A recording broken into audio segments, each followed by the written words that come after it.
on its waves. But that's not necessarily a bad thing. With a, with a visual style that might remind you of the Master System, and with level design and complements that are Boomber-esque in style, visual, and even in gameplay, this game is a fun little version that has a couple problems, but is well worth the $5 price tag. But retro throwbacks are a dime a dozen these days. So what does this one do differently that others don't? So much so that the studio gave me their go-ahead to review the game. Well, to start off, it's fun. Developed by Tribute Games, who I also know for Wizard, different take on Arkanoid or Breakout. This studio never seems to stop amazing me. It's good that the guys at Tribute have their subreddits for whatever it takes. They understand what it takes to produce a good retro throwback. The cover feels authentic. I was never at the other game I bought from them, Wizard. In it, they only use the cover palette from the original retro consoles. And in here they did the same thing, but they made it stand back even more. I mean, look at this. It's gorgeous.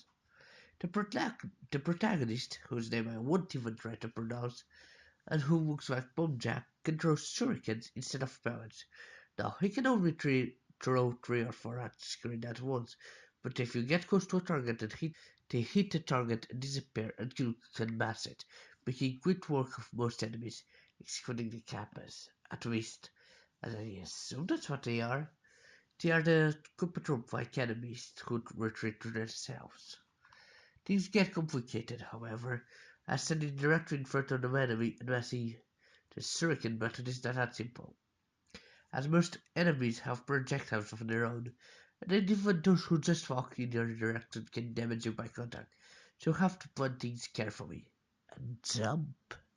Jumping is where the game gets a bit dodgy. Again, like Bonejack, you have a very floaty jump, but in here you can double jump, even while falling down from another jump.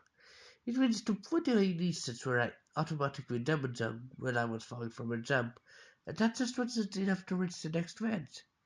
That was a problem above me, as the game expected me to jump at the height of my jump. It's a simple thing, really. If you want distance, you jump sideways. And if you jump up as you start to fall, if you want height as you jump, you're on top of your first jump as you jump. But it definitely takes a little bit to get used to. Throughout the 16 hours, there were definitely a few times where I failed jumps because of this, or scenes as the game calls them. Add that to the fact that when you get hit by a projectile or enemy, you get shocked and you suffer from knockback. And even with a floaty jump, you are supposed to run on some small platform once in a while. You are a ninja after all. And well, you know what to say. Knockback has never been good. I feel that's a trope that should be left with Ninja Gaiden or Castlevania. But this case pushes back to those times, so maybe it's a thing of balance. Even back in the day, well, I think that even back in the day, a lot of games back, there's a reason the term Nintendo hard was crafted. There are times where you want to kill every enemy and get the assassin bonus. There are times where you want to avoid them.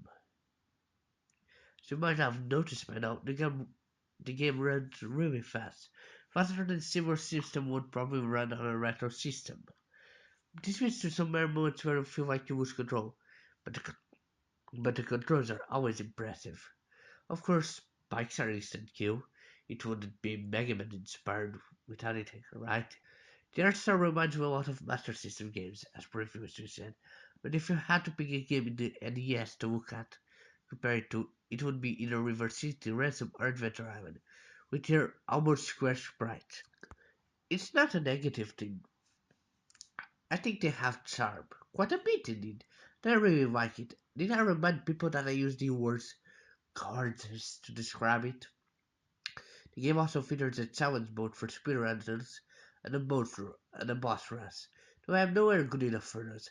I'll leave it to the pros. Thank you. It's there if you want to try it. Overall, I think this game, retro throwback as it is, holds up to the experience. Whether it's a nostalgic game and as a new game, it's not insanely hard, nor does it hold in your hand. I think it's a good game.